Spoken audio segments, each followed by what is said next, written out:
Hey everyone, I'm Megyn Kelly. Welcome to the Megyn Kelly Show. How are you feeling this morning? Like shit? Yeah, I can relate. Last night was a total and complete disaster. I realized these were blue states. I don't care. The margins are so large and Republicans lost across the board everywhere in every race. There's really no good news. Literally, the only good news is how radical the Democrats are and how Mamdani will now be the poster child for every Republican to use against his opponent. I mean, they'll all have to explain where they stand on Mamdani as he wrecks New York. But the Republican Party needs to get its shit together, ASAP.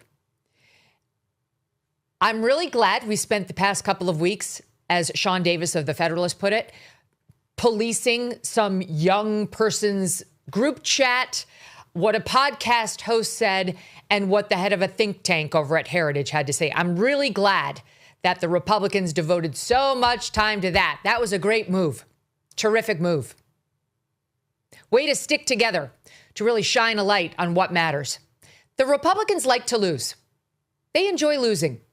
They enjoy when they are embattled and in a losing position and complaining. They love it. They do it really well.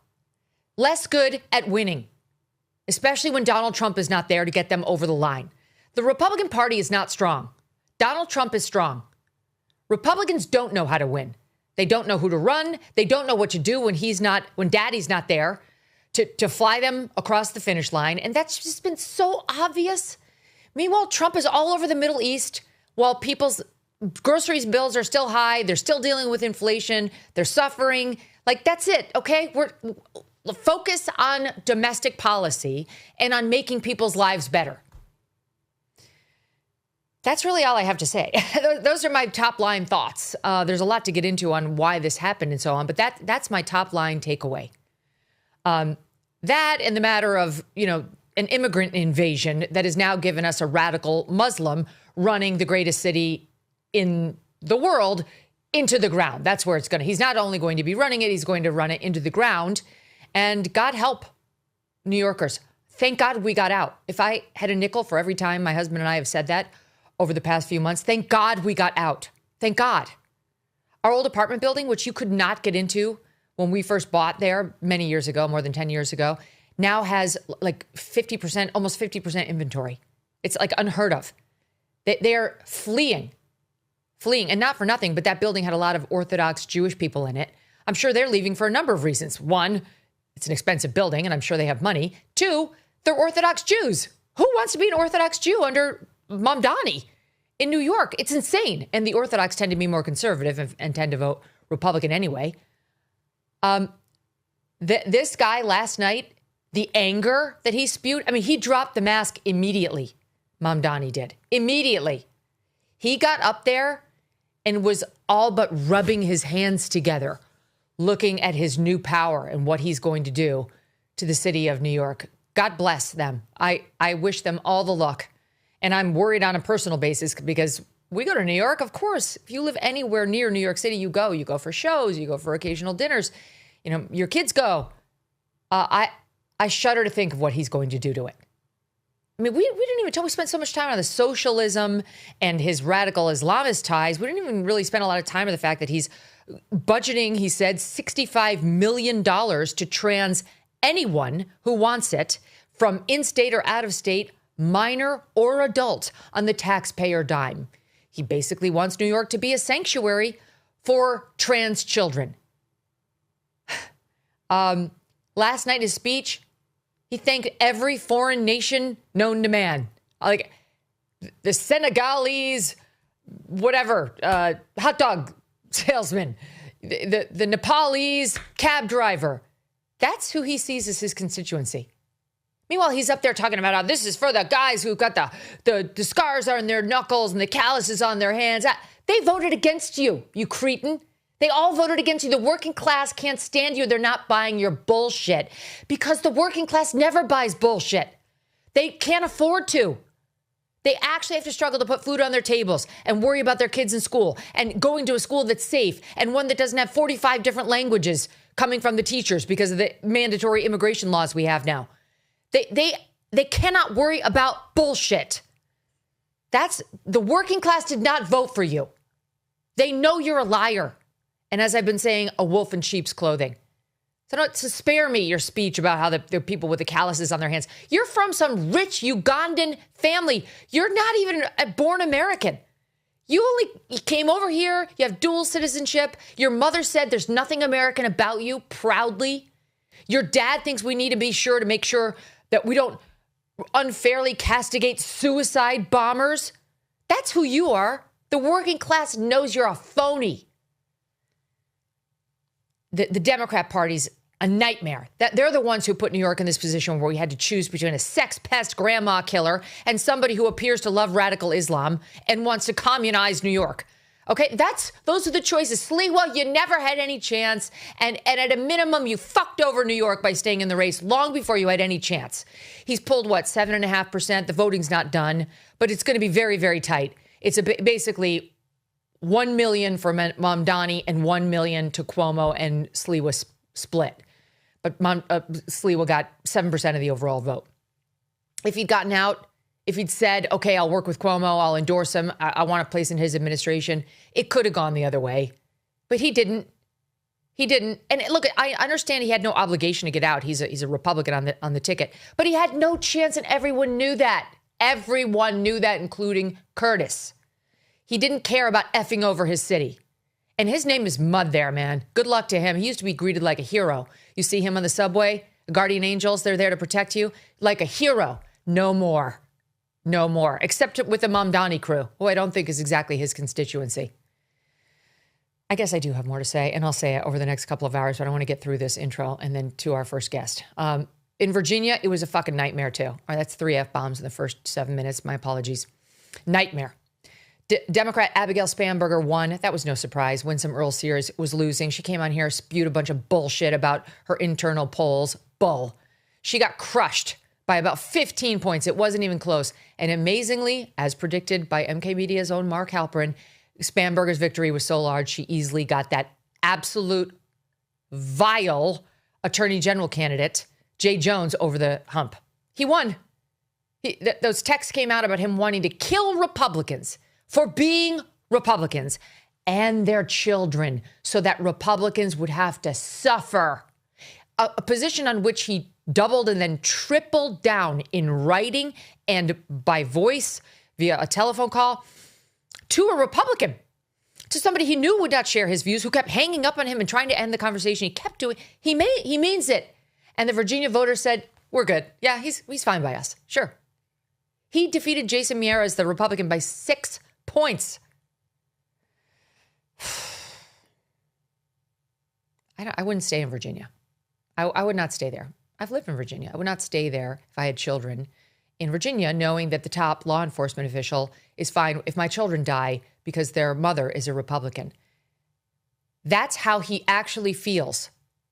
It wasn't a passing comment, a fly-by-night thought. He tripled down in writing and by telephone call to a Republican to make sure she understood. And the Virginia voters don't give a shit. They want to see us dead. They're represented by those absolute monsters out there celebrating Charlie Kirk's death. That they are with them. They may not actually don the T-shirt with the freedom and the fake blood. They may not be like Lucy Martinez in Chicago, actually doing the gun in her neck, celebratory, in front of the cameras. But they're on the same page. How else would they elect as their top law enforcement officer a guy who wants Republicans and their children dead? Maybe they said he didn't mean it. Based on what? Based on what? The fact that when he got caught, it became a national controversy. He came out and said, oh, I'm sorry. Bull. You pretended to believe the apology because you vote blue and you don't really care what happens to the other side of the aisle. Some portion of Virginians did reject him. His margin of victory, Jay Jones's over Miyares, was not as big. It was, she won by 15 at the top of the ticket. Spanberger, he won by 6. So there were some people of principle, some Democrats of principle in Virginia. To you, I tip my hat. Thank you for reminding us there is decency still in America. And to the rest of you, I don't understand you and I can't relate to you and I have no desire to win you over. You're not winnable. I only have a desire to defeat you. That's it. And we have to figure out how to do that. Republicans, get off your fucking couches. All right, that's 4 in 10 minutes. I'm sorry. But get your fat ass off of the couches and get out there. Work on candidate quality. I'm sorry, but Winston Sears was never going to be able to do it. She hated Trump. She blew it. She campaigned against Trump. She was very anti-Trump. The Virginia coalition that did get off of its couch in 2024, they didn't put Trump over the edge, but it was tighter, loves Trump. Republicans can't win without Big Daddy. Well, guess what? Then you're going to lose forever because he can't run again. Down in New Jersey, another blowout in favor of the Democrats. Mikey Sherrill defeating Republican Jack Ciattarelli by a ton, 13 points. 13. Polls had showed the race within the margin of error in the final days. Once again, the polls were wrong, way wrong. Polymarket is the only thing you can trust. And then there's New York City, which I got to already. I'm going to show you a little bit of Mamdani's victory speech. Okay, like this guy, he is so radical. And we heard Kevin O'Leary say, well, he's going to be forced to moderate. Does he sound moderate? Because he does not seem to be headed down the path of moderation based on what we saw last night. In fact, he went directly like that from the super smiley, like social media guy who used to be a rapper and he's just going to be a mayor for everybody. And like, we can worry about the affordability to like the guy who loves the radical Islamist imam. That's who he sounded like last night. Listen. As has so often occurred, the billionaire class has sought to convince those making $30 an hour that their enemies are those earning $20 an hour. They can play by the same rules as the rest of us. New York will remain a city of immigrants, a city built by immigrants, powered by immigrants. And as of tonight, led by an immigrant. So hear me, President Trump, when I say this. To get to any of us, you will have to get through all of us. After all, the conventional wisdom would tell you that I am far from the perfect candidate. I am Muslim. I am a democratic socialist. And most damning of all, I refuse to apologize for any of this. One of the strongest voices warning about Mamdani has been WABC radio host in New York, Sid Rosenberg. Here he is Saturday at the Republican Jewish Coalition Leadership Summit. Watch. When this group gets together and talks about Israel, talks about Hamas, as important as it is, now it's home. And when they took over New York City, which they're about to do in 4 or 5 days, the rest of the country gets a heck of a lot easier. We all can't move to Florida. I'm sorry, Siggy. I lived in Boca for 16 years. I was bored to death. So for some of us that actually like New York City, and some of our better states in this country, it's scary. So I think we need to figure out, as a group of strong and proud Jewish people, what do we do from here? How do we make sure that this invasion doesn't continue? And how do we make sure that my 16-year-old son Gabriel and 21-year-old daughter Ava can take the 6 train in New York City and wear their Star of David and not worry about getting home safely? And that's the least of our problems. The Jews have a whole separate problem with this guy. New Yorkers in general have a massive one. What does he believe? Who are his friends and why? And what is his plan for the greatest city in the world? Ever notice those creepy ads that pop up on your phone and seem to know exactly where you've been, what you've bought, even what you've been talking about? You've probably asked yourself, is my phone spying on me? Well, the truth is your smartphone is constantly collecting and leaking data without your knowledge or consent.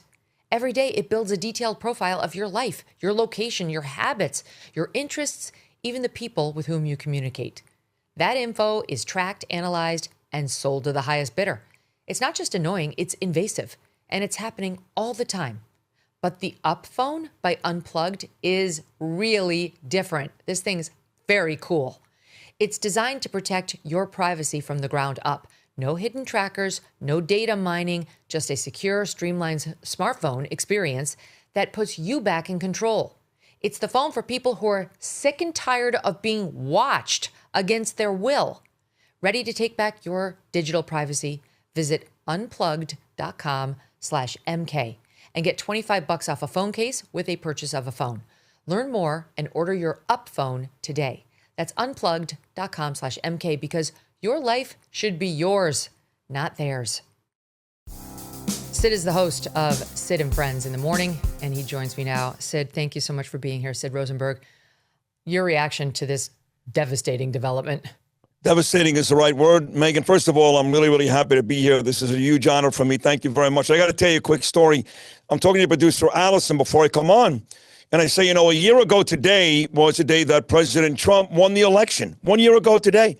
I said the week before that, I spoke at Madison Square Garden at Trump's rally. And I was in a column in the New York Times 2 days after that for cursing more than anybody else on stage that day. I said, how is Megyn going to handle that? She said, don't worry. She curses once in a while herself.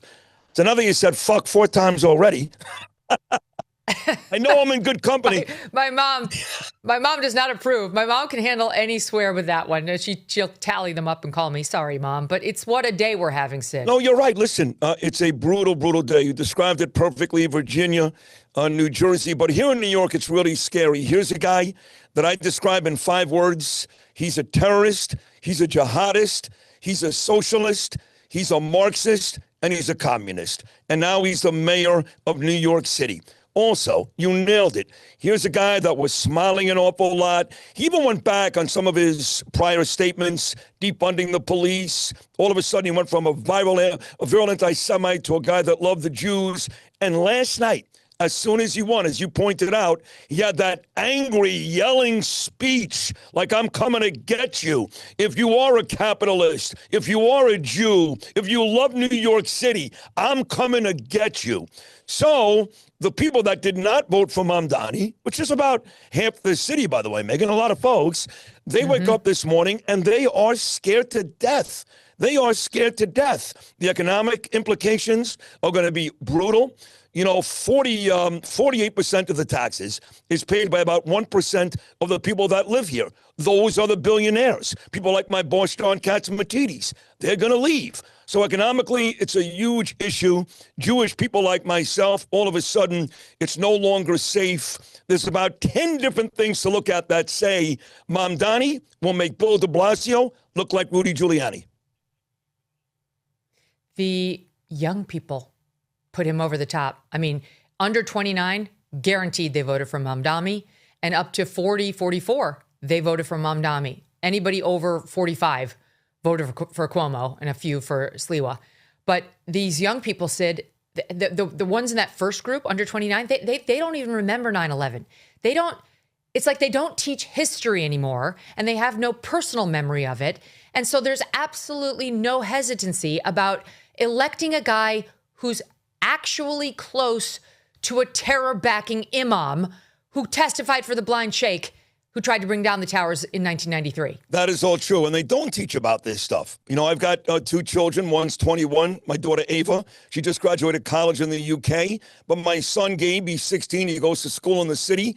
They never teach, Megyn, about 9/11. They don't teach about World War II or the Holocaust. All they talk about is slavery and civil rights. They go it over and over again. So they have no appreciation. And look, here are the facts. You're a 22-year-old girl, right? You don't really have a job. You get up at 11 o'clock in the morning. You go to Starbucks. You text all day. You're Snapchatting all day. Then you hit the bars in Williamsburg, Brooklyn at about 10 o'clock at night. And you go to bed. You have an odd job that pays you very little money. But don't worry, because mommy and daddy are paying the rent, which is getting expensive. But here's the good news. I'm taking care of you. So you're a young kid who's lazy living in New York, who only wants to go out and party and have fun. And Mamdani says, I'm going to take care of you. That's one of the reasons why he's so attractive. Here's the second thing. Unbelievably, Israel, of course, has the most Jews of any place in the world. Second, New York City.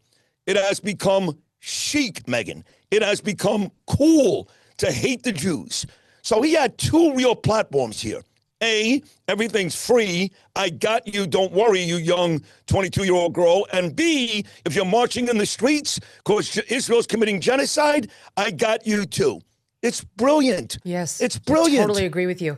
That the anti-Israel hatred that's been growing, especially on the Democrat Party, and New York is all Democrats, 100% played a role here. There's no question. And that includes a lot of American Jews.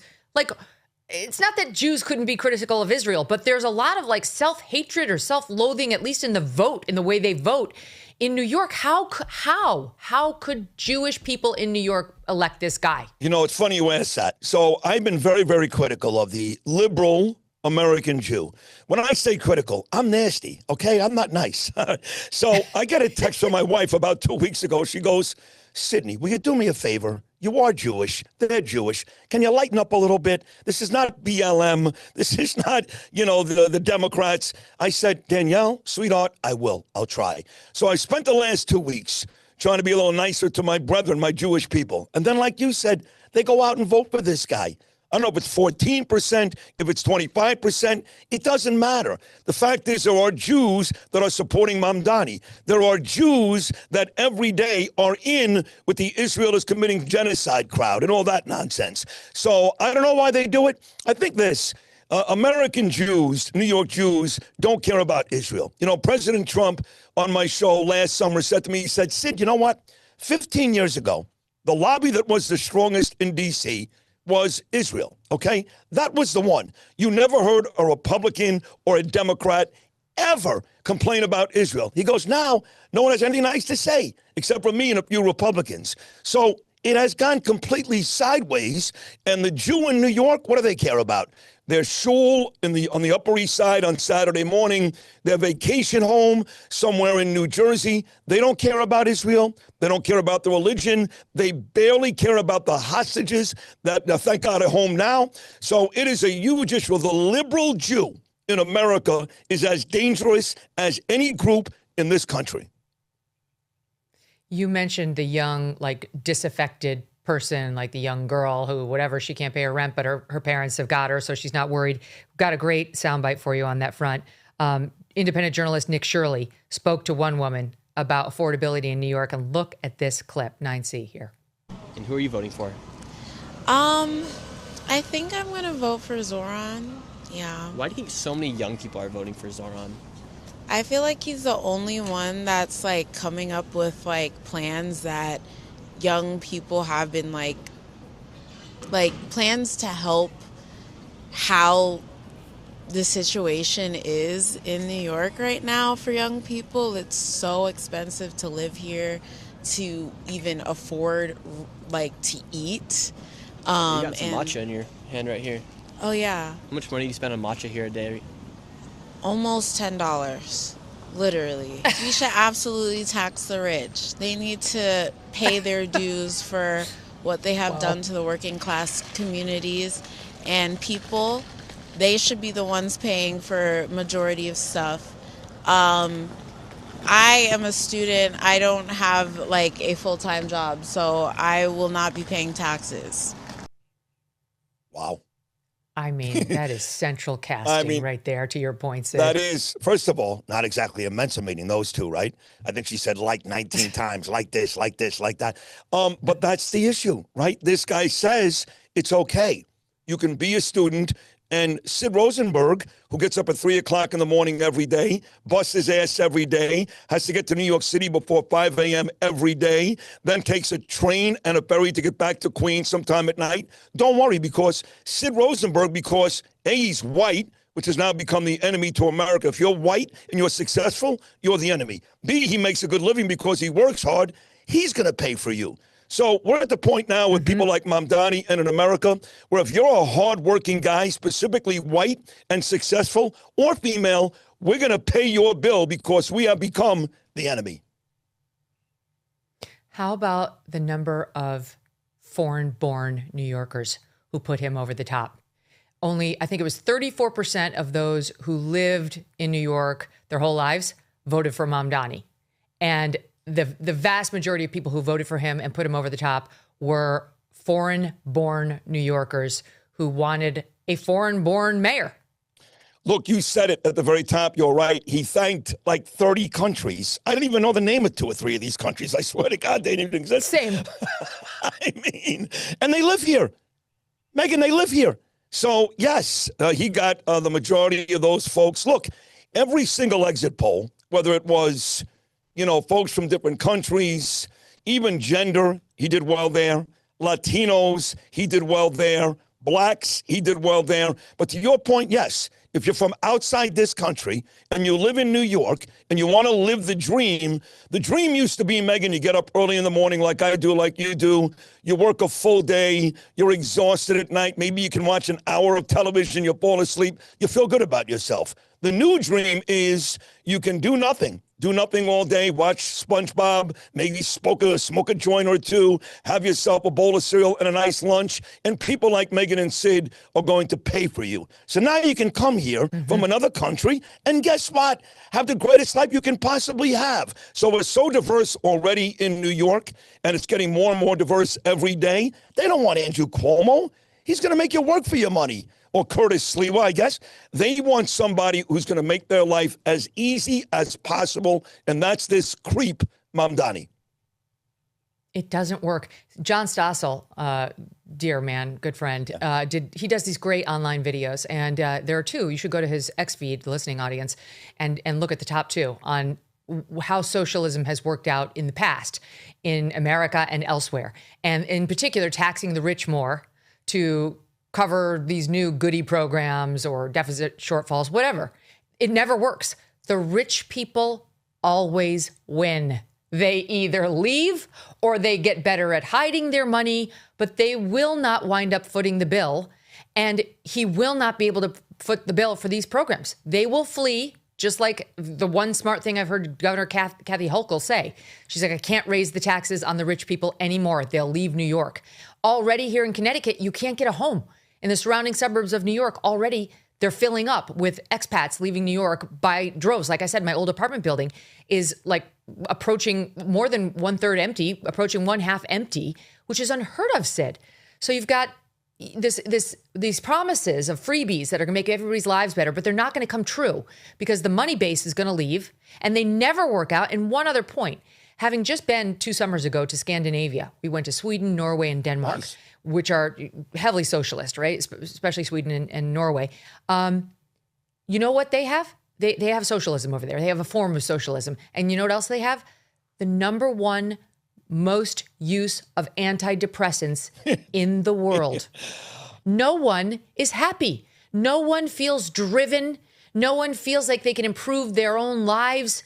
No one feels like there's any innovation that they could come up with or that their country could do, which gives you a sense of national pride. They don't have a Steve Jobs. They don't have Elon Musk is foreign-born, but now he's in America. They don't have people like that because they don't have a society that can encourage that. And these young idiot New Yorkers have this utopia version of socialism in their minds that they're about to find out the hard way never comes through. No, the precedent has been set. You look at Fidel Castro, Cuba. That was a unmitigated disaster. You look at Venezuela, right? Recently, Megyn, Venezuela, a complete disaster. Look, they're going to leave here. There's no doubt about it. My boss, John Catsimatidis, will probably stay. Maybe Bill Ackman stays too. But they're going to leave. I was talking to Rick Scott on my radio show this morning, the former governor in Florida, now senator. He's like, Sid, come on back. I know you lived in Boca. Come on back. I was talking to Sean Hannity last night for a good hour. And he said, Sid, come on down. We want you back here. So they're not only are people going to go back to Florida, but it seems like the Floridians and the people in charge, I saw Ron DeSantis last night, they want us. So they actually, I guess the number is about 9%. They expect about 9%, which is just less than 1 million people to go to Florida. Right, that's a big number, Megyn. So they're going to leave. There's no question about it. And you're going to be stuck here with a bunch of people who are not American, with a broke city. And no answers. And Kathy Hochul, she is every bit as bad as any bad mayor has been here. She is an absolute horrible governor, right there with Cuomo, you name it. Elise Stefanik cannot win that race soon enough. And we got to figure out if Elise wins, if we've got Elise in Albany, Megyn, and we've got Donald Trump in Washington, D.C., and in 2029, you've got me as the mayor, we'll fix New York. Oh, God willing. Yeah, I don't think I've been that good a person, but you got my vote, Sid. Thank you. Thank you. Thank you so much. I'm so sad that we're having this discussion instead of something that's more hopeful, but it is what it is. You got to get real. All the best to you, my friend. You too. You're great, Megyn. Thank you so much.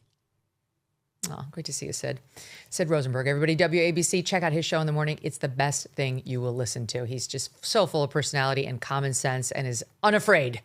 Coming up next, our new Megyn Kelly channel neighbors here on the Megyn Kelly channel on SiriusXM.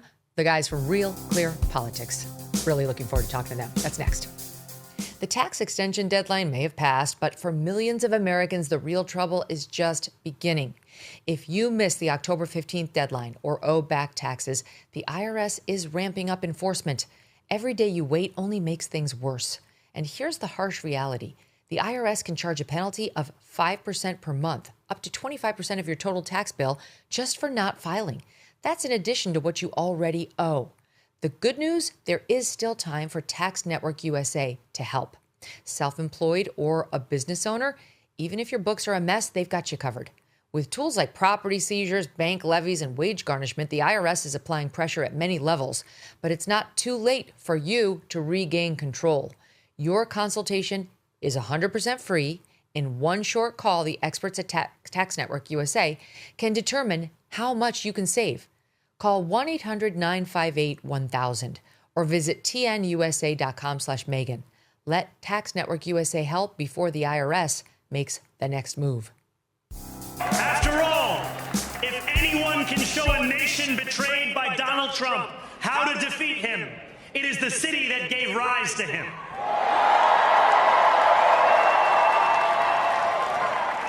And if there is any way to terrify a despot, it is by dismantling the very conditions that allowed him to accumulate power. This is not only how we stop Trump, it's how we stop the next one.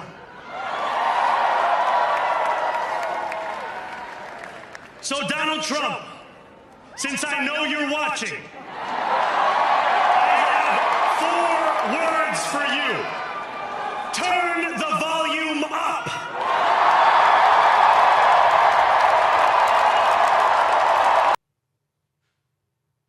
Zohran Mamdani winning in the mayoral race in New York City by overwhelming margins. It was not close. He absolutely crushed it.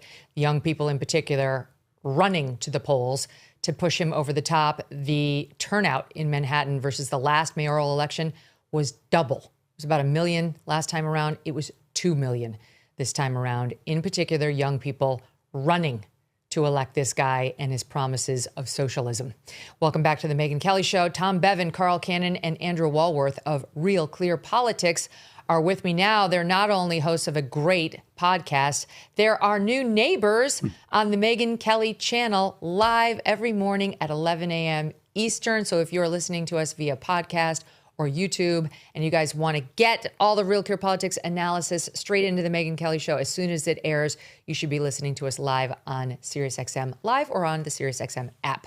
Great to see you guys. Today you had a big exclusive guest with Speaker Mike Johnson, so nicely done. Tell me everything. How did this happen? I want to talk about it all. We got to do Mamdani, Spamberger, Jay Jones, Cheddarelli losing to this Mikey Sherrill, who appears to have committed fraud in her graduation.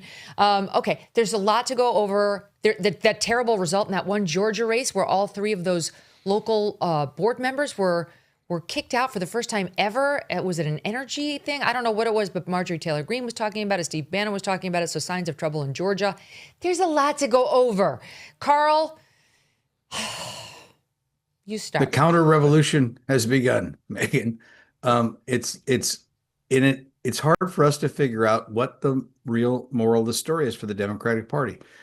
Abigail Spanberger is the generic Democrat. She always votes Democratic.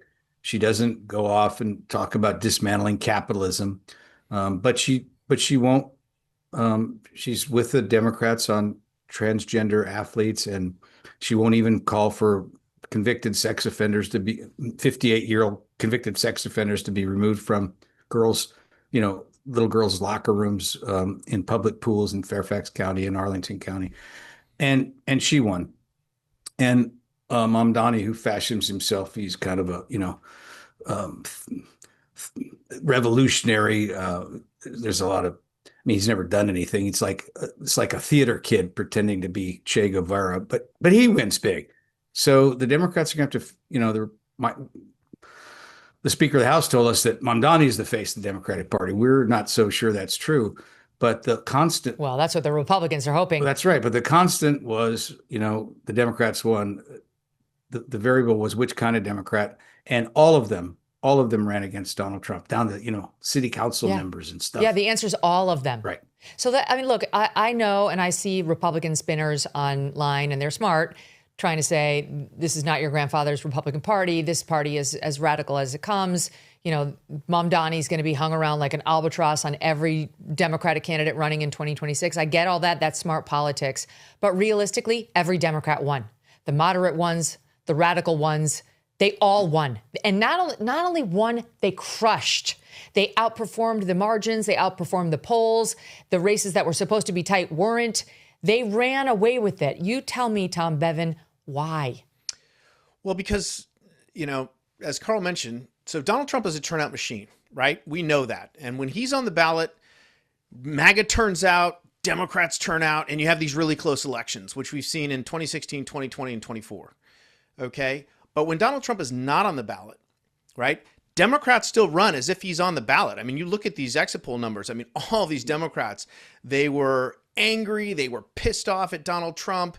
And they all came out in huge numbers for Democrats. But on the other side, Republicans didn't. I mean, Jack Ciattarelli got 122,000 more votes this year than he got 4 years ago. But he was overwhelmed by the fact that Mikey Sherrill got 400,000 more votes than Phil Murphy got. She got 400,000 less votes than Kamala Harris just got last year in a presidential race. So you had sort of a double whammy. Democrats still operating as if Trump is on the ballot, and Republicans, not getting all of those disaffected voters that Trump brings into the process. And look, this happened in the midterms in 2018, 2022. I mean, this is a constant problem for not just Trump, but other presidents as well, to try and, but I think it's more acute with Trump because he is the movement. He is the man. He is what he's larger than life. He's larger than life, and people love him. And so as a result, what we thought was going to be a close race in New Jersey turned out to be, just a landslide. Crushed. Mikey Sherrill crushed Jack Ciattarelli, as did Abigail Spanberger, who crushed Winsome Sears. I mean, it was just up and down the ballot. Here's Trump, Andrew. It's hot too. Take a listen. And last night, it was, not expected to be a victory. It was very Democrat areas, but I don't think it was good for Republicans. I don't think it was good. I'm not sure it was good for anybody. But we had an interesting evening, and we learned a lot. Okay, and then he went on to say, I wasn't on the ballot. Like, that's the thing. Like, number one, the shutdown played a role. And number two, I wasn't on the ballot. Now, is it, somewhat narcissistic? Yes. Is it true? Yes. Yes. We've talked many times on the program about how Trump made it kind of cool. And I used to joke, to be a Republican again? No, like ever. He made it cool to be a Republican.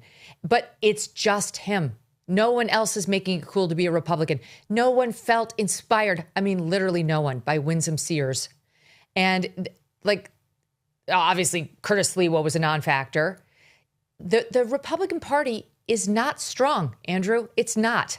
Yeah, well, good point. Although, he also wasn't that involved in this election. I mean, he didn't sort of appear with either. Well, that's because these candidates kept him at arm's length, right? Like Ciattarelli and Winsome Sears. Ciattarelli, I think, was closer to Trump than Winsome Sears, but she'd been dumping on him, and some of Trump's most ardent supporters had been pointing that out. She dumped on him in 24 and in 22 loudly. So no wonder he didn't want to put his arms around her and give her the big embrace. Keep going. Yeah, no, I was just going to say. So I mean, we really didn't run the experiment that he because he wasn't out there at all. So we don't know what would have happened if he had been more involved, although I would imagine that would have ended up about the same.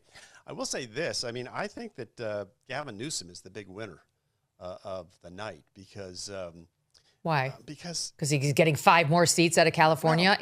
Now you're going to have districts that are entirely Republican with Democrat representatives because they passed this constitutional amendment in California that allows him to redistrict it where he wasn't allowed to before. And California and the Dems are going to get 5 new House seats out of this. Keep going. Yeah, but what he really got out of it was he emerged as the guy who really has stood up to the president in terms of national politics at this point. He had all these other Democrats coming into his state to help him get this done. And he got it done.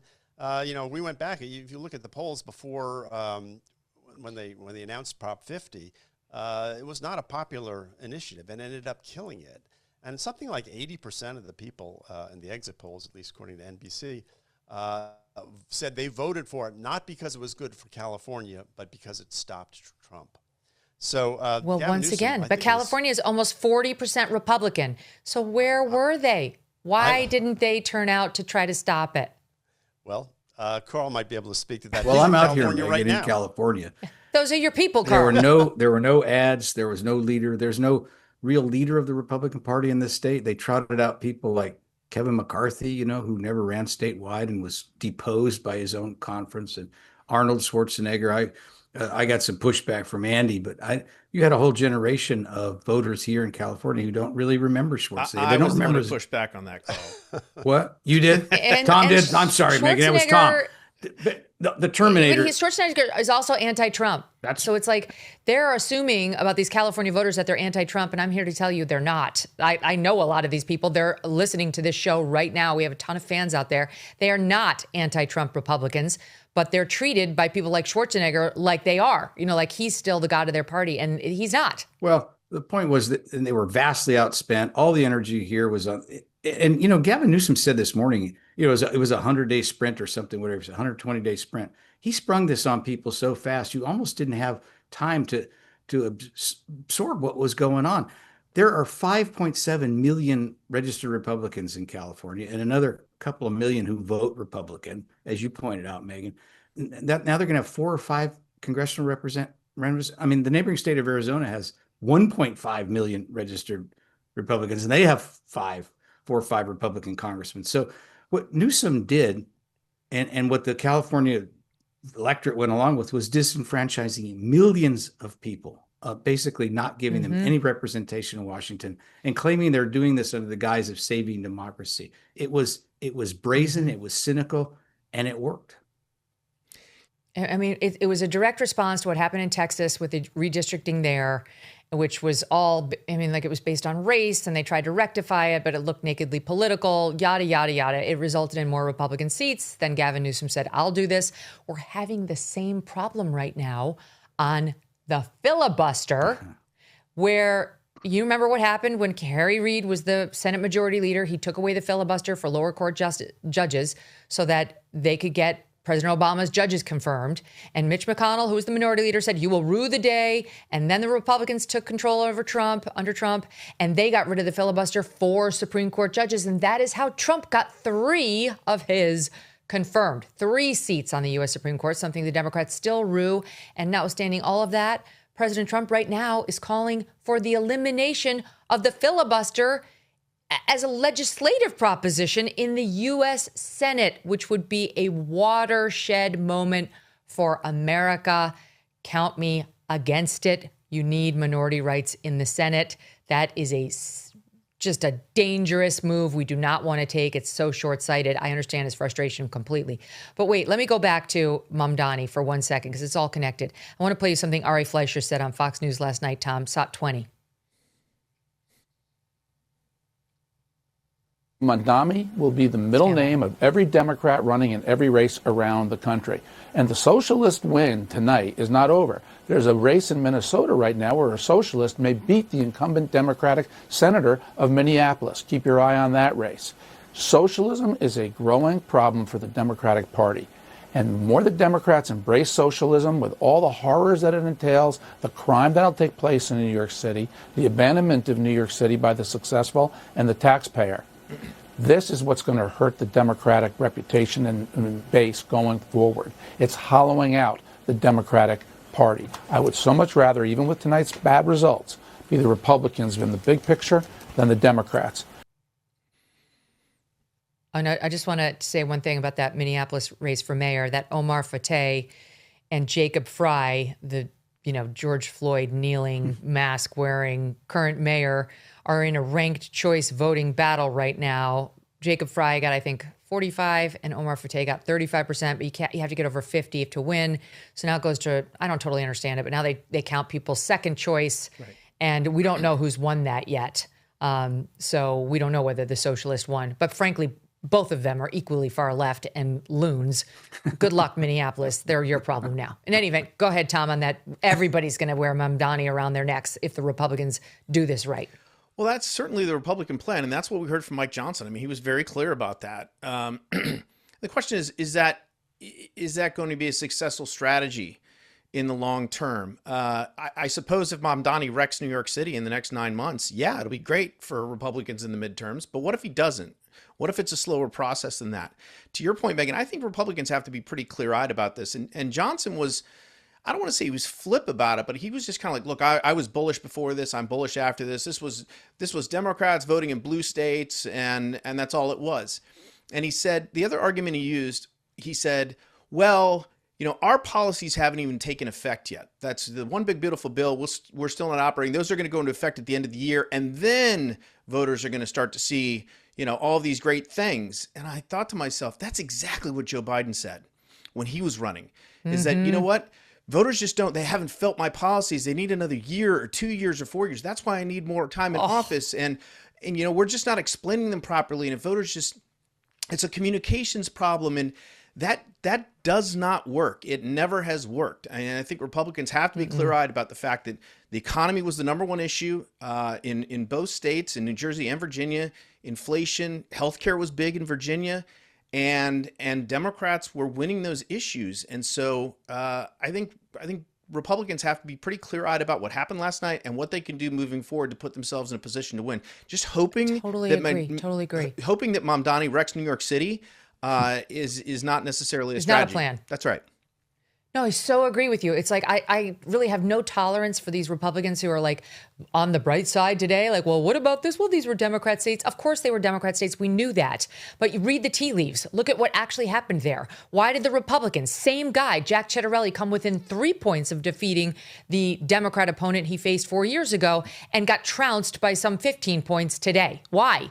Maybe that's a trend we should pay some attention to before we go into the midterms. I mean, as much as you want to make yourself feel better with your comfy white blanket, that it's only, it's like the blue states, that's a very dangerous strategy. I'm sure the Democrats would love for these Republican navel gazers to pursue. This just in, breaking news. Minneapolis Mayor Jacob Fry has been elected to a third term, defeating State Senator Omar Fateh by 6 percentage points on the second ballot. So literally, as I was saying what I was saying, that crossed the wires. They did the second vote, whatever. The people don't actually vote, but they look at what the second choice was.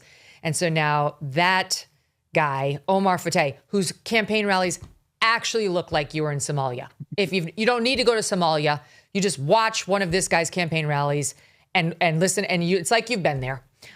Thank God he's been defeated. But we've had many Muslims win. All over Maine, by the way, what's going on with Maine? Many Muslims took office there. Muslims now running the greatest and biggest jewel that America has, New York City.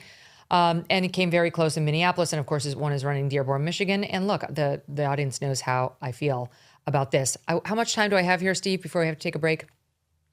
Too hard. All right, I'm going to hold this then until the opposite end, because I've got another thing I want to run by you. But he's got a point, does he not, Carl, that like the Republicans, we're never going to stop hearing about Mamdani. But think about like the Virginia race. If you just went to Abigail Spanberger, who is like a piece of Melba toast, and tried to make her into Mamdani, it would not have worked. Well, the Democrats didn't have to do anything. She ran this rope-a-dope campaign where it was hard to even know what she believed in. And they kept hitting her with these ads about Jay Jones, his fantasies about murdering children. They hit her about this 58-year-old sex offender wandering into a girl's locker room and the mother hiding her 7-year-old in a public swimming pool. And he said, "Oh, I'm a woman now."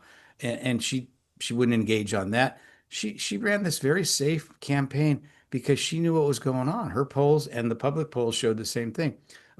She didn't have to do anything to win.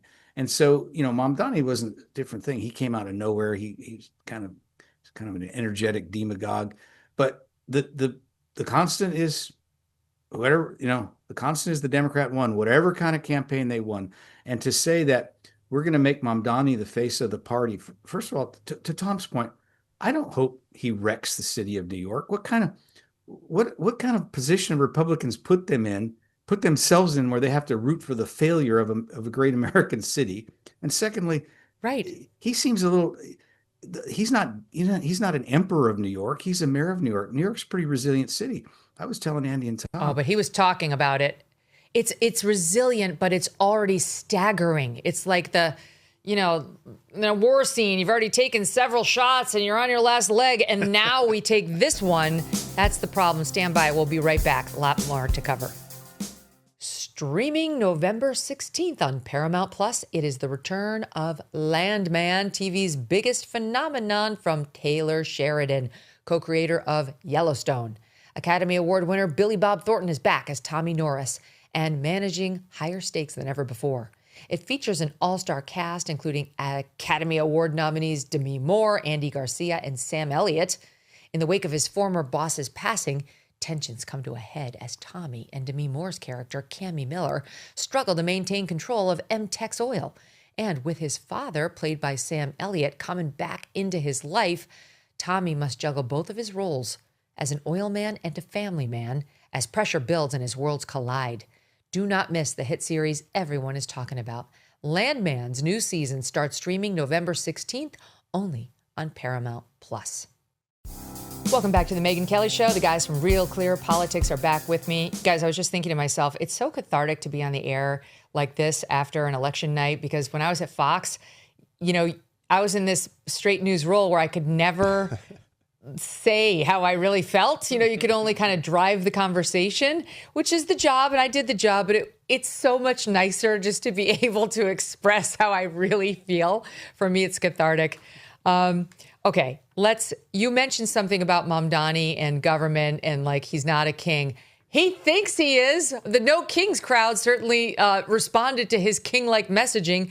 Listen to this terrifying bit of predictions by him. SOT 5. An agenda that will freeze the rents for more than 2 million rent-stabilized tenants. Make buses fast and free. And deliver universal child care across our city. Good luck. We will hire thousands more teachers. We will cut waste from a bloated bureaucracy.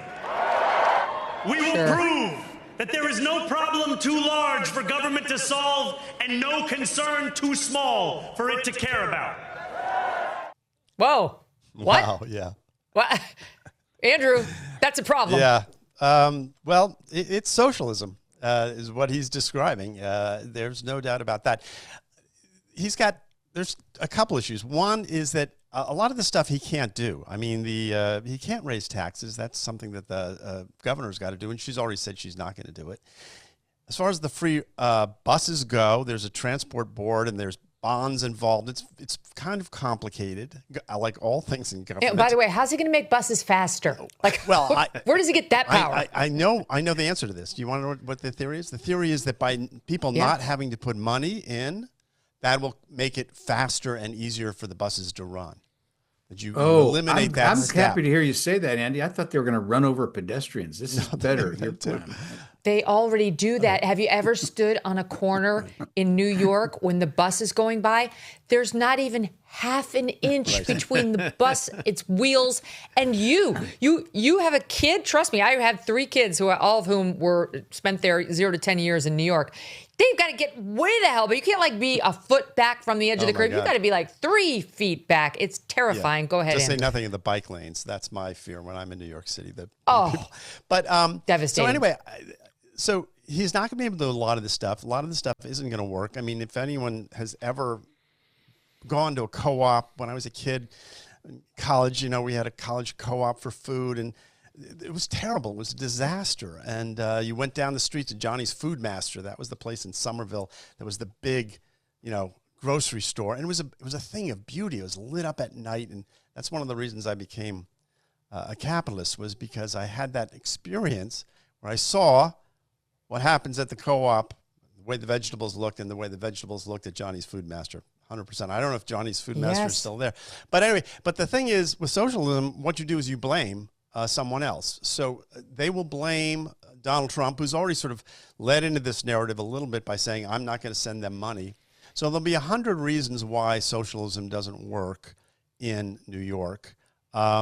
And none of them will have to do with socialism itself. Socialism works. It's just we've never tried it. You have to remember that. That's the sort of basic promise of socialism.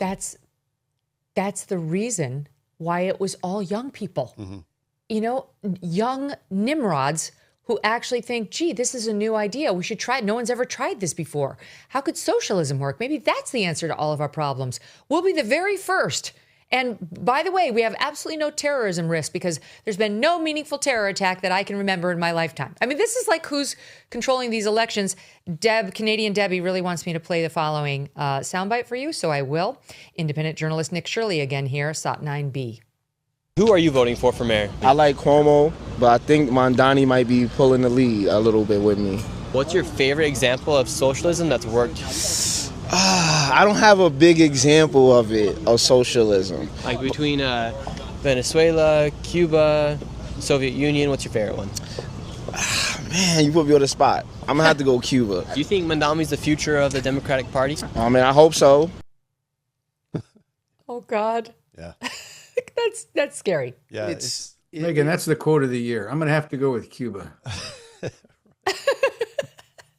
Megyn, you played that clip earlier about the student that was like, had the $10 matcha in her hand, and she's like, I mean, I just saw a clip online of some young women who voted for Mamdani that were talking about like Sharia laws coming, and they were celebrating that. I mean, it was like, and they weren't even Muslims. I don't even think they knew what that meant. I mean, it's astonishing. I hope you enjoy your genitals. Yeah. Enjoy them while they're still intact. I mean, it's kind of crazy. Meanwhile, did you see Alex Soros posted a picture of him with his arm around Mamdani and saying, so proud to be a New Yorker. And isn't he supposed to be fighting the oligarchy and the billionaires? Aren't they the enemy? Isn't that what? How's that going? Yeah, how's that going? Well, I guess obviously we've learned only some billionaires are evil and other billionaires are great. But it just goes to the point. This guy he went to private school. He's from an elite family. He is totally sort of role playing here and disconnected from, the hardships that New Yorkers are facing on an everyday basis. Well, he's the vanguard. Yes. Like I said, he lost the working class. The working class voted for Cuomo. It was all of the elite, high earners, reasonably high, and the college educated crew. We know what college does to you, that voted for Mamdani. Go ahead, Andrew. I'm just saying, this is textbook from the socialist playbook. I mean, here's the thing. The problem with the working class and why they don't embrace socialism is because they're not bright enough to do it. That's fundamental to the sort of socialist view of things. And so what you need are people like Mamdani, who are the vanguard of the proletariat. These are the people like Lenin who were educated enough to understand the theories behind Marx, which are completely impossible to understand because they make no sense. But they understand that enough, and they will lead the revolution. And the revolution will be led not by the workers, but by the vanguard of the workers, and that's what Mamdani is here to do. Like I say, this is all, this is sort of just the way socialism worked again and again and again. And people somehow forget about it, and it's one of the wonders of the modern world, how socialism could have failed everywhere. And it still has this sort of hold on people's imagination. It hasn't been tried properly, Andy. Come on. I know. Mm-hmm. We have Mamdani on the record saying he doesn't think there should be billionaires. Right. And that he does view the ultimate goal as, quote, seizing the means of production. Yeah. What could be more Marxist? He actually wants to seize the means of production. Okay, first of all, that's not going to happen, right? That's his utopia, but it's not going to happen in the United States of America. I do want to get back to there's no problem too big or too small for government to get involved. What a contrast from the Gipper, the great communicator, Ronald Reagan. We teed it up. I think you all know that I've always felt the 9 most terrifying words in the English language are, I'm from the government and I'm here to help. Yeah, that seems a lot closer to what's real, but we have to keep learning these lessons over and over and over again. I do want to play you something, though. I don't want to it's very easy to bash Mamdani, very, but we should pay some attention to like what exactly caused people to vote for him beyond like his promises of free things. Like there is something happening to young people in particular, but under 44 in New York, which isn't that young, that made them flock to this guy, that made an extra million people get off the couch and go vote for him. I mean, that's incredible for a mayoral race. And I want to play a soundbite. This is Charlie Kirk on Tucker Carlson's show right after Mamdani won the Democrat nomination. Listen here. It's a coming attraction of what is coming next. Who's Mamdani? Zohran Mamdani, the Muslim communist that is running for mayor in New York City, who obviously there's a whole rabbit hole we can go down there. He just looks kind of be like central casting and, his ideas are terrible. He wants the city to run the grocery stores, all that. But I think everyone's not everyone, but most people are missing the point of really what this is. This is yet another distress signal by young people to say, hey, if you're not going to fix our life economically, we're going to get very radical politically. Now, let's take a step back. President Trump won the youth vote in many states across the country, in many battleground states. One of the reasons he was able to win younger voters and younger men, especially in big numbers, is that they were trying to get their leaders' attention. They said, hey, this guy, Donald Trump, he is pledging to go fix our economic anxiety. He is loud. He is going to get your attention. Donald Trump was a distress signal by a lot of young people, especially young men, that were stuck in a credit-centric renter economy. I miss him so much, but Tom, he's raising really good points there Very about good point. they're not all crazy leftists. Like some are actually just suffering, not just in New York, but in other big cities, and want to try something completely different because they just feel the system has utterly failed them.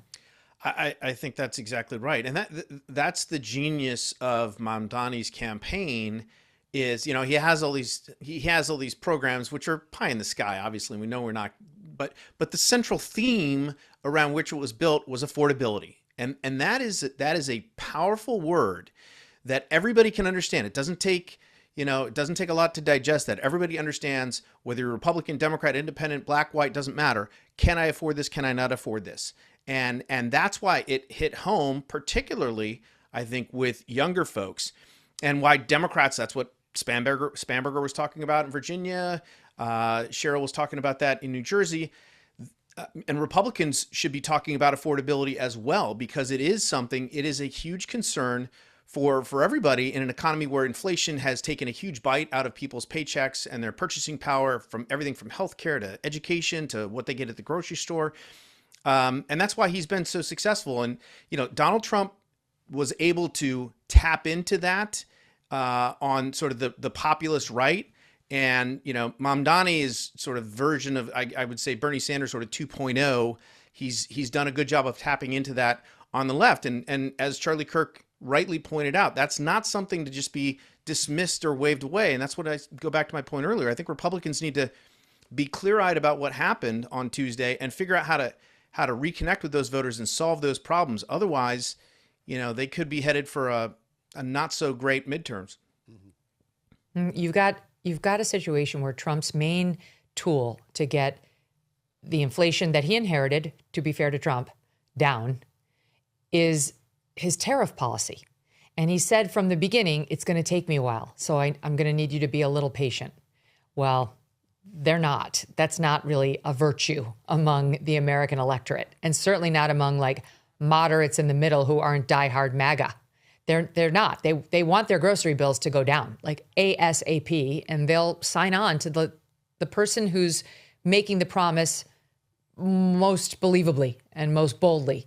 And in this case, that was the Democrats. Just today, his tariff case is going up to the Supreme Court to see whether he actually has the power. Charles C.W. Cook at National Review has been arguing from the beginning, like the tariffs or hate the tariffs, Trump doesn't have the ability to do this. He needed congressional approval, and a lower court has so held. So we'll see what the Supreme Court upholds. And that's why Trump keeps saying at every speech, I use the tariffs for foreign policy. This is how I got peace in the Middle East. This is how I'm going to negotiate other peace deals in Ukraine and elsewhere, like to put pressure on these countries to come to reason. And that's clearly a ploy. To me, it's very clear. Yes, it's true, but he's also using it to try to get in the ear of the Supreme Court to try to say, of course, it's within my power. I'm the commander in chief. So we'll see how that goes. It's a big, big case. But this strategy, Carl, of like, just be patient, that only works with the party faithful. Everybody else is having trouble paying their bills and living paycheck to paycheck, and they're going to blame whoever's in power. Yeah, I agree with you, Megyn. We in this interview that Andy and Tom and Phil Wegman did with Speaker Johnson, he was asked, he's a constitutional lawyer, and he was asked about the tariffs, but he did not give a constitutional answer. He gave a political answer. He said what you pointed out, Megyn. He said, he's the commander-in-chief. We won't want to cripple him. He ran on this. He said he was going to do it. He ran on it. And he won. Those are interesting arguments. And then he even mentioned Obamacare and how John Roberts came up with this imaginative way to uphold that. He said, just let this be, let it be. But Obamacare was different. That was a law passed by Congress, signed by the president. This is the president taking a power that belongs to Congress, and the ranking member of Congress in the House is saying, let's let him have it. It was a little disjointed an argument. And as I was listening to him, I thought, I'm not sure the Supreme Court's going to buy this. In terms of what you said, Megyn, about these young people, I interviewed John Della Volpe, who's a pollster at Harvard. He's a liberal Democrat, really good guy. I interviewed Spencer Kimball, more conservative, pollster at Emerson College, really good guy. And they both said what you and Tom have been saying about young people is that they feel that the system has failed them. And I get that to a point. What I don't get, though, is why, socialism they think that's the answer. You don't have to, Andy gave a good primer on, on how it's always failed, but you don't have to go back to the Bolshevik Revolution. Socialism is being practiced right now in Venezuela, and it has utterly wrecked the country. And the disconnect to me is why these young voters don't get that, and why, and maybe that's the case Republicans should make, but it's not working right now. It's failing Venezuelans to the point where the Biden administration gave 500,000 visas to Venezuelans to come here and work. And they come here and work, and then the Democrats immediately start in on them and say, you got to vote Democrat because we need socialism. It's circular. It doesn't make sense. And I don't see how it works in the long run to give these young voters what they think they need. Yeah. When we were in Sweden, we asked some of our Swedish hosts and friends, because they're very proud of the fact that it's like free. You have maternity leave for a year, and you have free education and some free childcare and free. And it's so wonderful here. And there are some things that we could take from it. Like I remember they were very good on vocational training for young people. That is something that we should do more of. Helping kids who don't want to go to useless college just to be indoctrinated into left-wing ideology, learn a real skill, like whether it's car mechanics. This young gal was doing hair, and she learned it in high school, like maybe a year post high school, but it was paid for by the state. Those kinds of things do tend to have a return on investment. But then we asked, what's your tax rate? Like what? And this is not like some rich person. There are no rich people for the most part. What's your tax rate? And she said it's over 70%. And if you look it up online, they'll say, the highest tax rate is like something like 58%. But of course, there's a bunch of local taxes that are thrown on there. So most people over there who are actually earning are paying over 70% of their pay to the government. I mean, like that that kills all incentive. That is the official death of the American dream. If we adopt a system like that here, we did try it at one point. It failed. Go ahead, So Andy. I was just going to say, here's the thing about socialism that I just say this. We tend to talk about it as an economic system, and we talk about how it doesn't work economically, and I do the same. But we're missing about half the story, and I think that Charlie Kirk bite was sort of right on it, which is that socialism, well, there's a great book Josh Moravchik wrote called Heaven on Earth, and it's a survey of socialism, and that's part of it. What socialism promises you is a heaven on earth. Socialism is as much a religion as it is an economic system, maybe more so. And when we talk about socialism, you sort of have to understand that, because that's the only thing that I think can explain its appeal. It tells you that you can have a better life here on earth if you do X, Y, and Z. And at the end of it, after the revolution, there is some sort of nirvana that comes. And it all happens here on earth in the material world in your lifetime. That's very powerful, especially to young people right now who are increasingly not going to church. Pew calls them the nuns, N-O-N-Es. They have no religious affiliation, even though they feel like they're spiritual people. So where is that spiritual, where do they find that spiritual home? And if they aren't finding it in their churches, if they aren't finding it in their communities, socialism as a sort of idea, it provides that. And that is what we're up against. And that's very interesting. Just as that's we what see, the West has always been up against when it runs into socialism. Just as we see the beginnings of the death of wokeism, in comes socialism. Another new religion they could try, whereas like the answer to their problem is Christianity, and it's been there all along. Go back and give it a try. Okay, let's keep going, because it's not just this crazy loon in New York. It's, Virginia. And what happened in New Jersey, guys? What happened in New Jersey? I realized there was that one Atlas poll right before that showed him, like, it was pretty tight. It showed it within 4, I think, Chitterelli. Then there was a question about whether they had overweighted Republicans and independents in that poll. Sorry, I'm mixing up my races. That was in New York, showing Cuomo closing in on Mamdani. But Chitterelli did pretty well in closing the gap with Cheryl. And there was nothing inherently likable about Mikey Sherrill. She wasn't some special politician in her own right, but he was actually he wasn't a Winsome Sears. I don't mean to pile on Winsome, but she wasn't. I mean, let's face it, that debate, Abigail, it was weird, and I said it at the time. He didn't have any of those problems. So what happened in New Jersey? Well, I can speak to the polls. I mean, we had about, I think, 8 or 9 polls in our Real Clear Politics average, and there were only 2, the Fox News poll in Quinnipiac, that showed Cheryl with a 7-point lead. Both of them did. Every other poll was 4 points or less. So the preponderance of the polls, I think our average was about 3.3%, which, again, was right where Chitterelli finished his race last time around, which is why I think people thought that he had a chance to score an upset there. At least that was the conventional wisdom. But obviously the polls missed this huge turnout that took place. And if you look at the exit polls, 52% of the electorate were women, and they voted for Mikey Sherrill over Chitterelli by 24%, or 24 points. So that was part of it. Wow. Ironically, the gender gap was even bigger in Virginia. Spanberger beat Winsome Sears by 30 points among women. Again, 52% of the electorate. And so I think it was just the polls did not pick up what happened in New Jersey. But can I just say also about Virginia, because that race, I mean, obviously we have Jay Jones and what happened there, 7-point win. 46% of people thought it was disqualifying. 53% think what he did was either, was concerning but not disqualifying, or the 10% of people who said it wasn't a concern at all, which is kind of shocking. Winsome Sears won white voters. For all the talk about white voters being racist, she won white voters. And we had all these examples of these white liberals in Virginia that were the dude who lost his job was calling her, telling her to go back to Haiti, and she was a traitor. And then there was the older white woman who was like, made the comparison to like water fountains and, the Jim Crow. If trans can't use our bathrooms, you can't use our Good fountains Lord. or water fountains. What a nasty piece of work some of these liberals in Virginia were. And By the way, 92% of black voters in Virginia voted against the black candidate. So it really does show that, partisanship is the drug. It's R or it's D. Okay, but wait. Yeah. That reminds me. Okay, so Van Jones said something last night that I did think was interesting. I marked it when I heard it. Here it is. It's SOT 19. Tell me if you agree with this, Tom. Listen. Buyer's remorse from independents.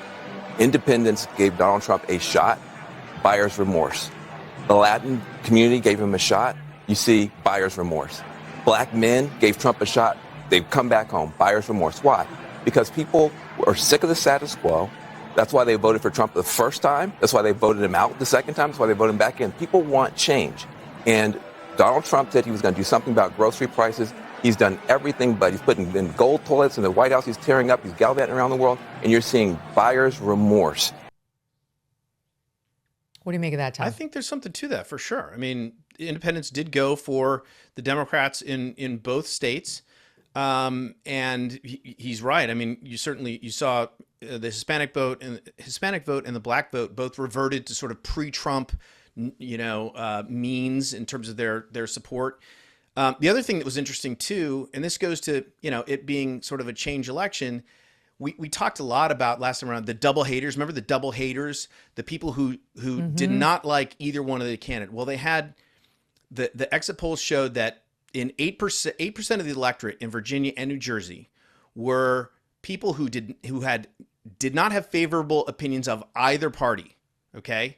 In both cases, they voted for the Democrat, 77% in New Jersey and 81% in Virginia, or vice versa. I mean, it was overwhelming. So I think there was a sense of buyer's remorse. I think there was a sense of, we want change.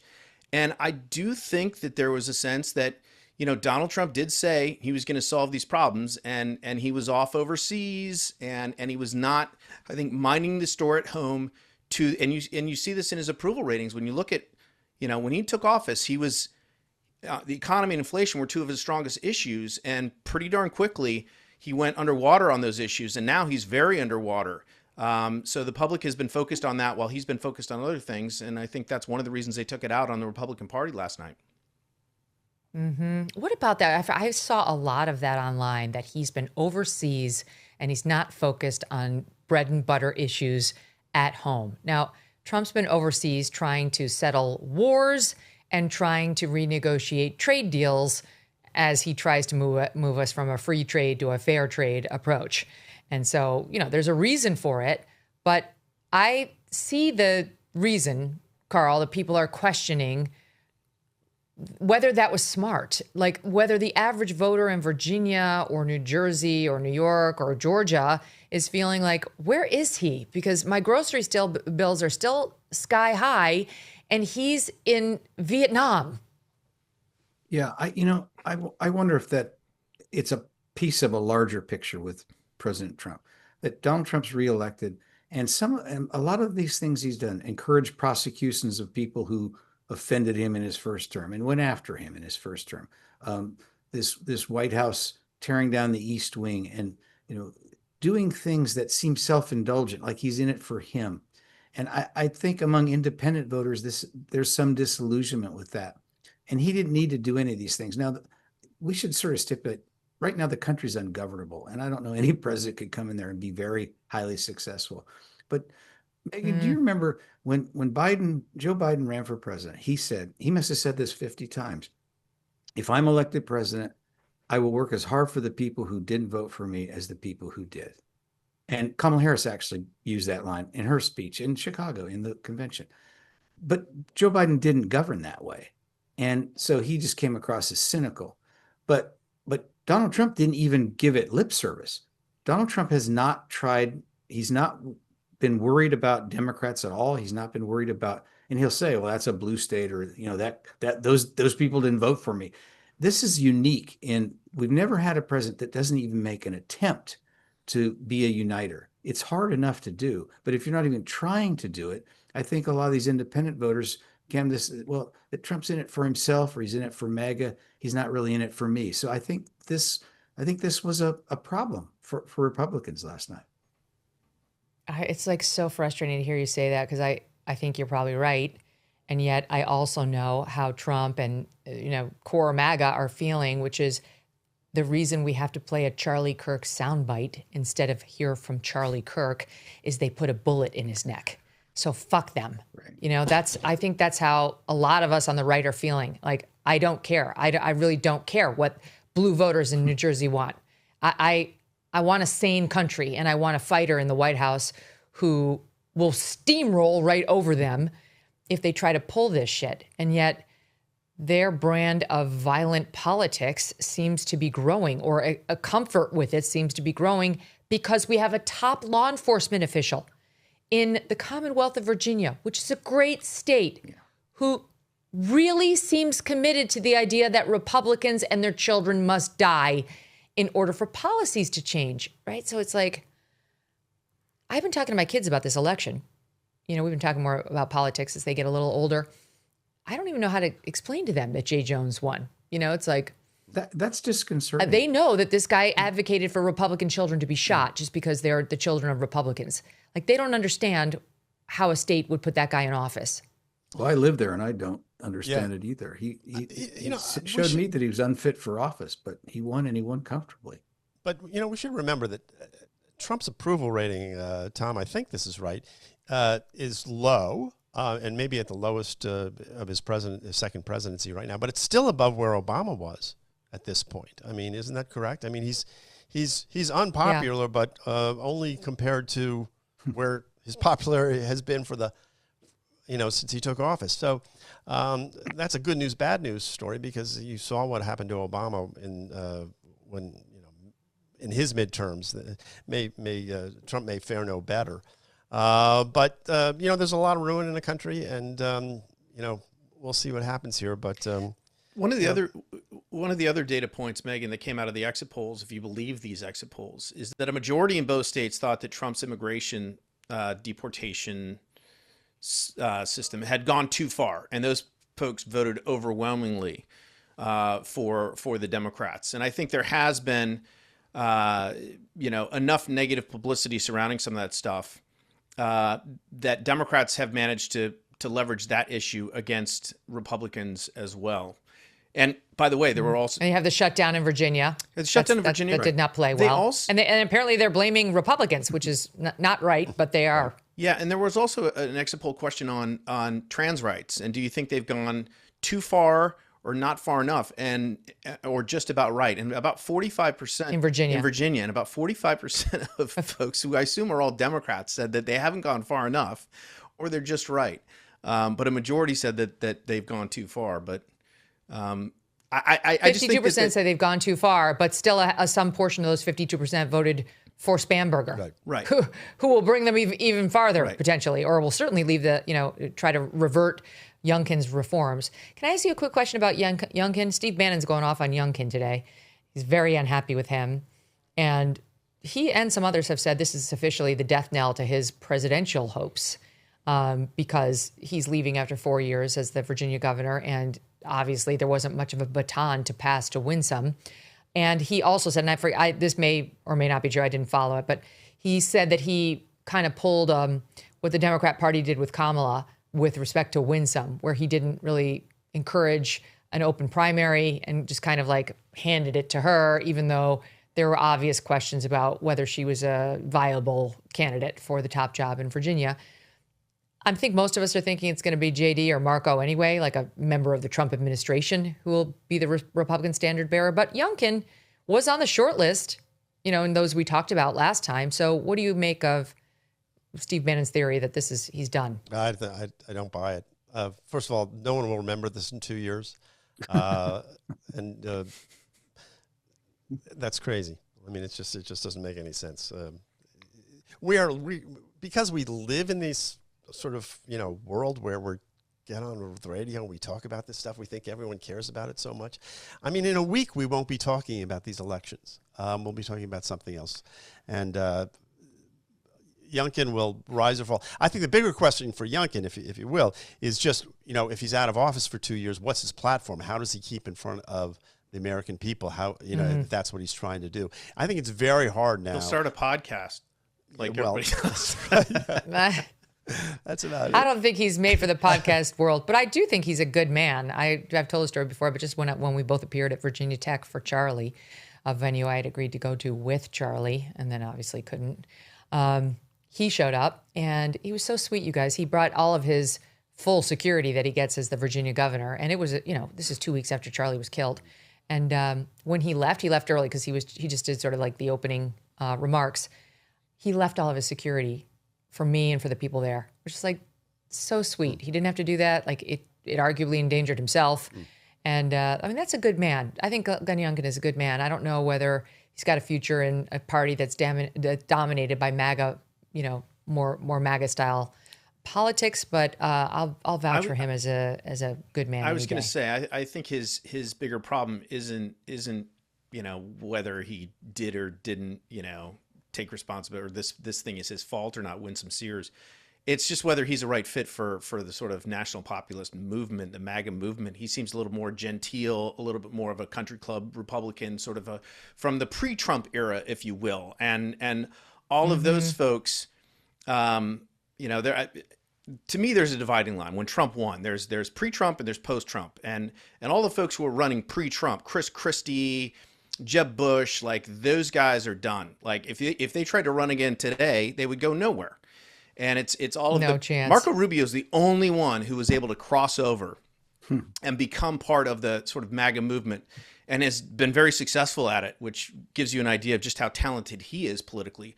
But everybody else moving forward, it's a different party, and it requires a different leader, and it's JD, and it's Marco, and it's Byron Donalds, and it's these other folks who really represent, I think, the MAGA base. And that, to me, when I look at Glenn Youngkin, that's not him.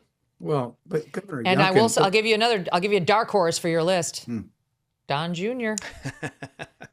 When I interviewed him 2 weeks ago, he sounded closer to saying he might throw his hat in the ring than I've ever heard before. Now, he's a big J.D. Vance fan, so I don't see him challenging J.D. Vance, but I think we're within 2 election cycles of seeing Donald Trump Jr.'s name on the ballot. Carl, you were going to make a point. I was just going to say about Glenn Youngkin.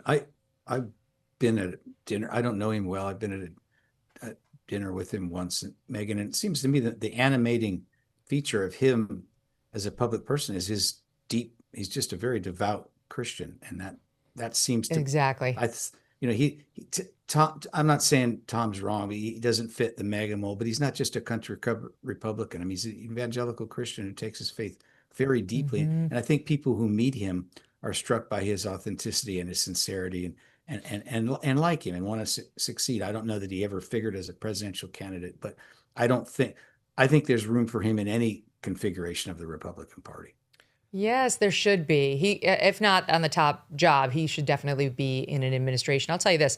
We sat outside of that Virginia Tech hall, auditorium that we were going to go speak inside of, and everybody was a little nervous. I mean, truly, it was like 2 weeks after Charlie was killed. This is a turning point event. There were nerves for sure. And he came and he asked me and my staff, we included my staff, which is I always love people who include my staff. We all held hands, and he and his staff too, and we said a prayer. He led it, and it was really beautiful, very, very well articulated. I pray, but I pray silently. And the only time I pray out loud is either in church or at Grace. And so I think you have to practice being able to pray like that. And boy, he's clearly practiced. And I'm telling you, it was like the angels descended, and we all, like, our shoulders came down, the tension released, and he shored us all up to be able to go out there and do what we knew we needed to do that night for Charlie. So I will always have a soft spot in my heart for Glenn Youngkin. All right, pause. See, I'm not all F-bombs. As we've gone through the show, I've calmed down. we have that effect. I've gotten to a better place. Yeah, that's what I love about you. All right, stand by. Going to take a quick break, and we'll be back with the guys from RCP. Let's be blunt. Gold is up around 40% this year. That's not speculation, that's reality. And if a portion of your savings is not diversified into gold, you could be missing the boat. Here are the facts. The US dollar is still too weak, and the government debt is insurmountable. This is why central banks are flocking to gold. They're the ones driving prices up to record highs. But it's not too late to buy gold from Birch Gold Group and get in the door right now.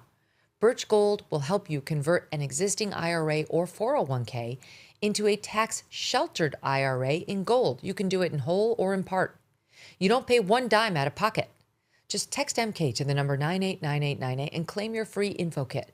There's no obligation, just useful information.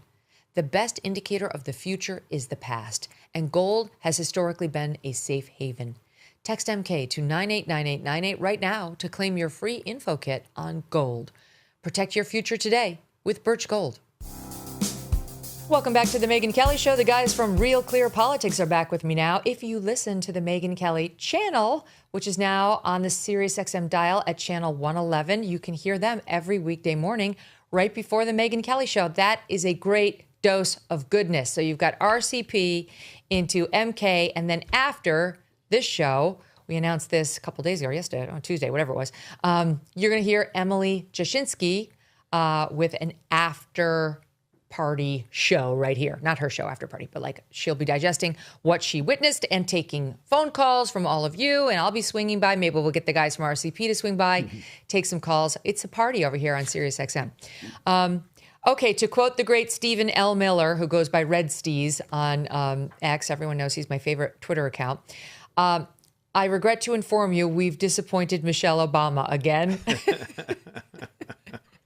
The Obamas in general. He said it the other day because Michelle Obama's on this book tour and she continues to complain. I mean, you would think this woman had just a horrible life, a really rough time here in the United States of America, to listen to her instead of... She got into Princeton on affirmative action. She got a job at a Chicago law firm. She married the future president of the United States. She became first lady. She had 4 Vogue magazine covers. She was uniformly beloved. She named her book Beloved. She had like the highest approval ratings of anybody for many, many years. They only started to go down once she started to talk more and introduce us to who she is. So here she is. She's promoting this fashion book that she's doing, which is such a joke. This is like me doing a book on basketball. Like, Michelle Obama is not a fashion icon, no matter what Anna Wintour tried to tell us. That's obvious. No one's inspired by her fashion at all. She knows nothing about fashion, same as I know nothing about sports, okay? That some of us just need to admit our weaknesses. But we have to go along with this.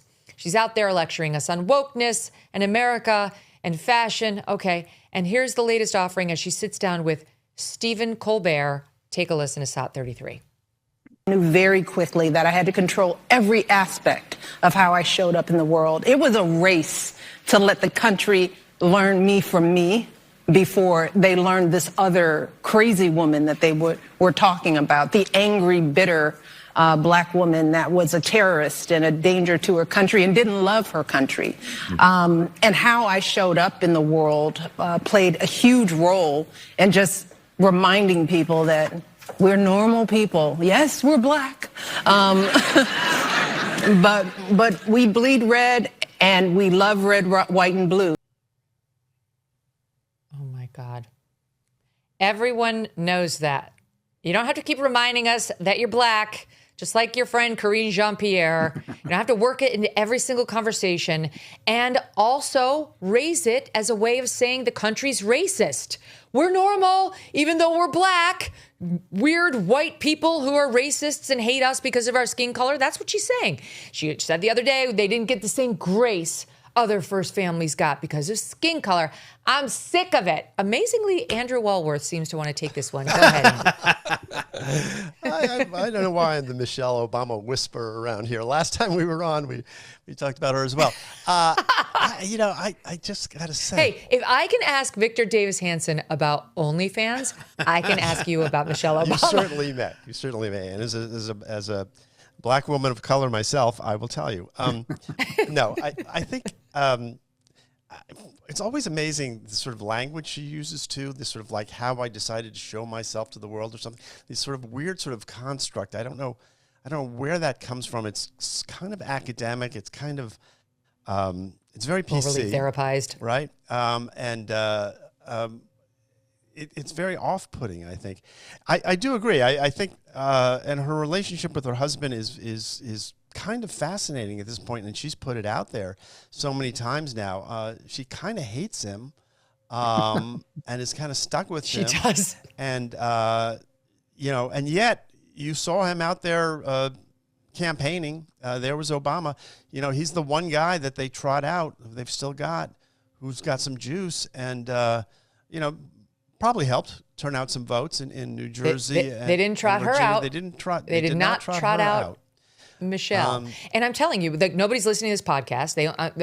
They maybe there's some hate watching or like some Maureen Callahan calls it rubbernecking. Like as a result of Maureen and yours truly covering Meghan Markle, I think her Netflix show got some rubbernecking views, and that's what's happening with Michelle Obama.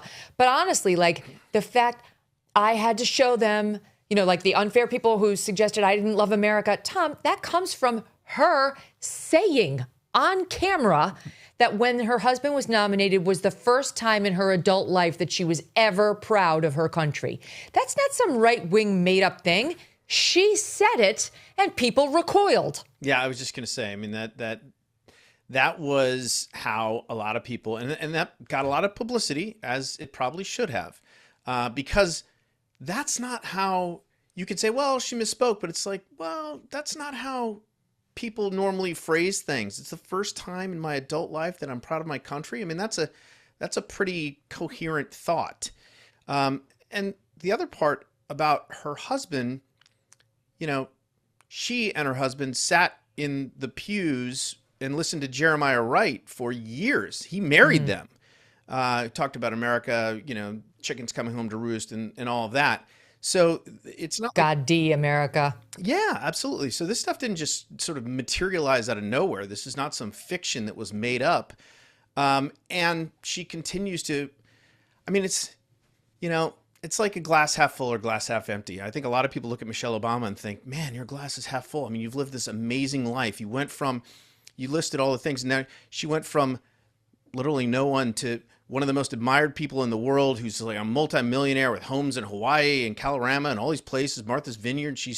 They've lived an amazingly charmed life because of the American people, because people voted her husband into office. And she looks at her life and sees the glass half empty and says, man, I've gotten what I've gotten because of America and its flaws and racism and all these things. And I was so criticized. I mean, she just looks at it through a completely different lens that I think there's just not a ton of, we always tell our kids, like, be grateful every day for everything that you have, because there's so many people out there who have so much less than you, who have so much more tragedy in their lives, who have so much more struggles. You should always approach everything that happens to you in your life with a sense of gratefulness. And she just doesn't have it. No, we do the same. We go around our dinner table all the time and say 3 things you're grateful for. Yeah. And, it's easy. It's easy. She's just not built that way. Got to end on this one. Speaking of the obsessive focus on identity, you guys have seen it. We've seen it. Karine Jean-Pierre is at it again. And now she's defending the fact that she mentions, I'm a black queer woman, at every stop on her book tour. She's mad that people are questioning it. Watch this. Here she is on Higher Learning with Rachel Lindsay. It pisses me off that people who have not walked in my shoes, who have no idea who really I am as a person, get to tell me how I get to identify myself or not.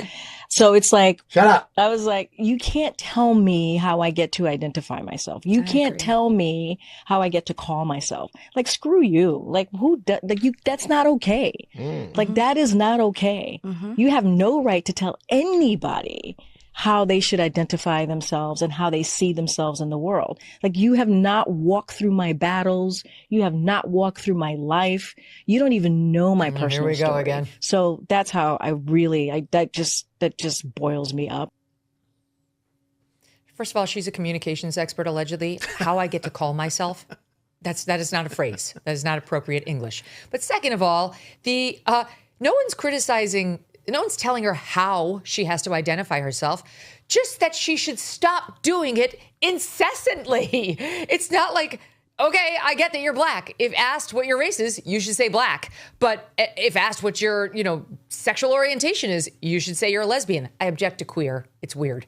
But Like the issue is she mentions it obsessively. Truly, Carl, have you ever sat in an interview ever in your life and said, "My name's Carl Cannon and I am a white straight male"? I just want you to know my perspective as a white straight male of Irish and then descent. You go from there. I think if you see me, you know right away. I think you guys are being hard on Michelle Obama, and I'll tell you why. So she has all these things that you described: fame, fortune, many houses, acclaim, this charm life. But there is one thing, and she's talked about it. All that is outweighed by she doesn't like how her husband chooses food. And so it reminds me, in his great book, Is Sex Necessary? James Thurber describes this man who had this perfect woman, beautiful, sexy, knew how to dress, came from money. All his friends loved her. His parents loved her. But he had to break up with her because there was one trait he couldn't forgive. And that is she would use the salutation howdy instead of hello. That's Michelle Obama. That's the least of the problems she's dealing with over there in Household Obama. Tune into that podcast and you'll hear all about them. Guys, a pleasure. Thank you. Thanks, Megyn. Anytime. All right. And don't forget, folks, tomorrow it's Megyn Kelly Live with Tucker Carlson. Gee, I wonder if there's anything for us to talk about. We'll see you then.